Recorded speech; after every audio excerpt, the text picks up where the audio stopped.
आपकी छुट्टी आपका अधिकार। नमस्कार दोस्तों, कैसे हैं आप सभी। स्वागत है आप सभी का एक नई वीडियो में, जिसमें हम बात करने वाले हैं बिहार में शिक्षक को मिलने वाले 10 प्रकार के अवकाश यानी कि छुट्टियों के बारे में। इसके अलावा हम ये भी बात करेंगे कि किन किन कारणों से आपको जो छुट्टियां हैं वो मिल सकती है और कैसे अब आपकी सैलरी छुट्टी लेने के बदले नहीं कटेगी। इन सभी चीजों के बारे में चर्चा करने वाले हैं। देखिए दोस्तों, अगर आप बिहार में शिक्षक हैं या फिर शिक्षक बनने का सपना देख रहे हैं तो भी आपके लिए वीडियो बहुत ज्यादा इंपॉर्टेंट है। अगर आप शिक्षक हैं तो आप जानिए कि आपके क्या अधिकार हैं। छुट्टियां आपका अधिकार है और जानिए कि कब आप किस प्रकार की छुट्टियां ले सकते हैं। और अगर आप बिहार में शिक्षक बनने का सपना देख रहे हैं तो ये आपके लिए मोटिवेशनल वीडियो होने वाली है, क्योंकि छुट्टियों की कोई कमी बिहार सरकार ने नहीं दी हुई है। आप आराम से इजिली छुट्टियां ले सकते हैं।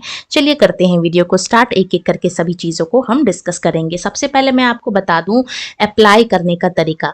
तो 23 जून के बाद से ही क्या होगा, आपका जो ऑनलाइन आवेदन ही अवकाश के लिए मान्य होगा। देखिए दोस्तों, पहले क्या होता था, आपको ऑफलाइन लिखना होता था एप्लीकेशन की मुझे इस रीजन से जो है वो छुट्टी चाहिए, जिसमें क्या होता था, बहुत सारे डिले हो जाते थे, प्रॉब्लम्स होती थी।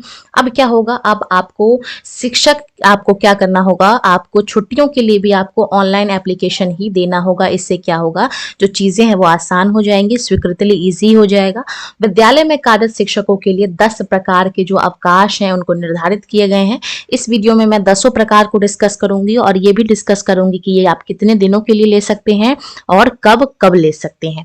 आगे मैं बात करूं, सरकार ने सभी प्राथमिक यानी कि 1 to 5, मध्य यानी कि 6 to 8, माध्यमिक यानी कि 9 10 और उच्च माध्यमिक यानी कि 11 12 में कार्यरत जितने भी शिक्षक हैं उनकी अवकाश प्रक्रिया जो है वो पूरी तरीके से ट्रांसपेरेंट और ऑनलाइन कर दिया गया है। 23 जून के बाद किसी प्रकार के अवकाश से संबंधित ऑफलाइन माध्यम से जो आवेदन है वो स्वीकार नहीं किया जाएगा। तो ध्यान देना है आपने कि 23 जून के बाद जब भी आप छुट्टी के लिए अप्लाई करें, आप ऑनलाइन करें। इस संबंध में सरकार के जो उप सचिव ने डीईओ को आवश्यक जो दिशा निर्देश हैं वो जारी कर दिए हैं। आगे देखेंगे, निर्देश के अनुसार शिक्षकों को अब अवकाश के लिए लीव लेने के लिए शिक्षा विभाग के पोर्टल पे ही आपको आवेदन करना होगा। जिला स्तर पर अनुमोदन की प्रक्रिया भी पोर्टल पर पूरी कर ली जाएगी और इससे क्या होगा, जो पारदर्शिता है, ट्रांसपेरेंसी है, वो बनी रहेगी और अवकाश मंजूरी में क्या होगा, अनियमितता नहीं होगी, यानी कि आपको इजीली जो है वो लीव मिल जाएगा, आपका जो लीव है वो एक्सेप्ट हो जाएगा। उपरोक्त सभी प्रकार के अवकाश को लेकर विभाग द्वारा अलग अलग मापदंड एवं दिशा निर्देश जारी किए गए हैं कि कब कब आप कौन सी प्रकार का जो अवकाश है, लीव है, वो ले सकते हैं। इसके अलावा क्या है कि विभाग का मानना है कि अवकाश को लेकर किए गए चेंजेस की वजह से अवकाश का जो प्रक्रिया है उसमें क्या आएगी, ट्रांसपेरेंसी आएगी और डिजिटल प्रक्रिया को भी बढ़ावा देने के उद्देश्य से इस चीज को किया गया है। बात करेंगे आगे की, साथ ही शिक्षकों को समय पर अवकाश की स्वीकृति भी मिल जाएगी, यानी कि टाइम पे उनको एक्सेप्टेंस मिल जाएगा। और शिक्षा विभाग ने शिक्षकों के लिए मेन जो 10 प्रकार के लीव हैं उनको मान्यता दी गई है। तो एक एक करके सभी प्रकार की लीवों की हम चर्चा करेंगे। सबसे पहले मैं बात करूंगी आकस्मिक अवकाश, जिसको आप लोग सीएल के नाम से जानते हैं। एक वर्ष में मैक्सिमम 16 डेज जो है वो आपका जो है वो मान्य होगा। वहीं जो बीपीएससी टीआरई 3 से बहाल शिक्षक हैं उनको इस साल केवल और केवल 9 अवकाश जो है वो सीएल दिए जाएंगे। अब हम बात करेंगे विशेष आकस्मिक अवकाश की। तो ये जो विशेष आकस्मिक अवकाश है, अच्छा, ये जो सीएल है वो एक साथ 12 दिनों से ज्यादा नहीं ले सकते हैं। ठीक है, बात करेंगे विशेष आकस्मिक अवकाश की, जिसको हम लोग एसएल कहते हैं। ये महिलाओं को दिया जाता है और साल में मंथ में हर मंथ आप 2 दिन का जो है वो ले सकते हैं। ठीक है, तो 2 मंथ में लगातार 2 दिन होना चाहिए। ठीक है, 2 दिन का आप ले सकते हैं। ये हमारा विशेष आकस्मिक अवकाश जो कि महिलाओं को दिया गया है। तीसरा है मातृत्व अवकाश यानी कि मैटरनिटी लीव। ये भी फीमेल को 6 महीने के लिए दिया जाता है 2 बच्चों के लिए। ठीक है, अगर आपके 2 बच्चे हैं तो आपको 6 मंथ का मिलेगा हर एक बच्चे के लिए। तीसरा बच्चा अगर आप करते हैं तो उसके लिए आपको कोई भी मैटरनिटी लीव नहीं दी जाएगी। जो बच्चे जो सरकार जो है वो भी क्या कर रही है, 2 हम 2 हमारे की जो पॉलिसी है उसको प्रमोट कर रही है। तो 2 बच्चों के लिए आपको जो है वो मातृत्व अवकाश दिया जाएगा। अब हम बात करेंगे यहाँ पे एक नए प्रकार के अवकाश, जिसका नाम है शिशु देखभाल अवकाश। देखिए क्या होता है, कई बार हमें पता ही नहीं होता है कि हमें कौन कौन से अवकाश हमें मिलते हैं। तो एक एक करके डिटेल्ड में जानेंगे। जो ये हमारा शिशु देखभाल अवकाश है, ये भी किसको मिलेगा, ये फीमेल को मिलेगा, ठीक है, महिलाओं को दिया जाएगा, क्योंकि ऑब्वियस सी बात है बच्चों की देखभाल कौन करती है, महिला करती है।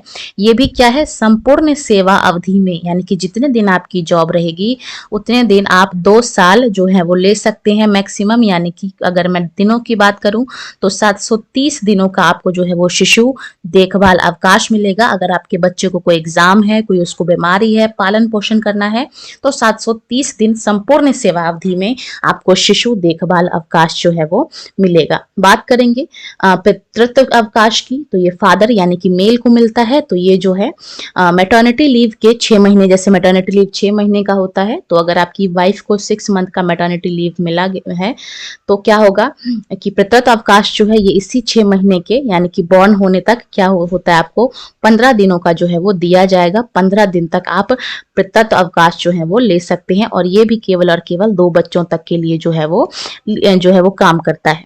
बात करेंगे अगले अवकाश की, जो कि है हमारा उपार्जित अवकाश।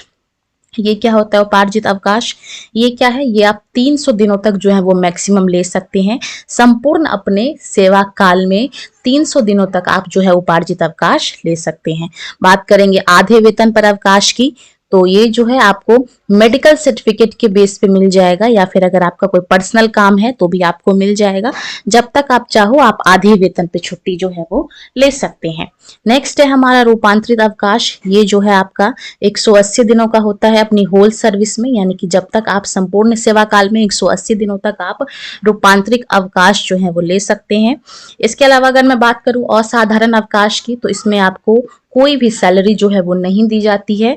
और अंत में अगर मैं बात करूं औदय अवकाश की, तो ये जो मैक्सिमम है ये 180 दिनों तक आपको मिल सकता है आपके संपूर्ण सेवा काल में। तो ये शिक्षकों को मिलने वाले 10 प्रकार के अवकाश हैं।